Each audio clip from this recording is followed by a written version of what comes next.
মামনিস কিচেনে আবারও নিয়ে চলে এসেছি একটা নতুন রেসিপি, পাস্তা। এখানে দেখুন কিছু পাস্তা নিয়েছি, কম বেশি করে নেবেন। কিছু তেল আর নুন দিয়ে সেদ্ধ করে নিয়েছি। কড়াইতে কিছু সবজি নিয়েছি, আলু আর গাজর, আমার কাছে যা ছিল। আপনারা আপনাদের পছন্দ অনুযায়ী নিতে পারেন। নুন হলুদ দিয়ে ভেজে নিয়েছি।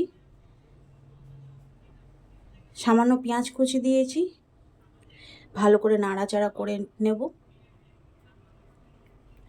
পাস্তাটা সেদ্ধ করা ছিল নুন দিয়ে, সেটা দিয়ে দিলাম। ডিম এখানে ভুজি করে নিয়েছি, যেটা দেখানো হয়নি আপনাদের। কিছু ম্যাগি মশলা নিয়েছি, দিয়ে দেবো।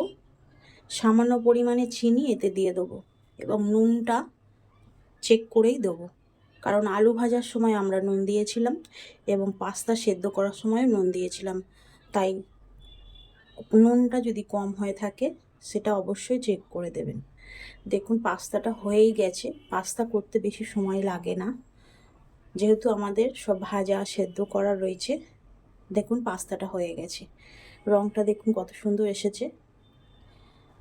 পাস্তাটা কেমন হয়েছে অবশ্যই জানাবেন। ভালো লাগলে লাইক করবেন, শেয়ার করবেন, সাবস্ক্রাইব করবেন।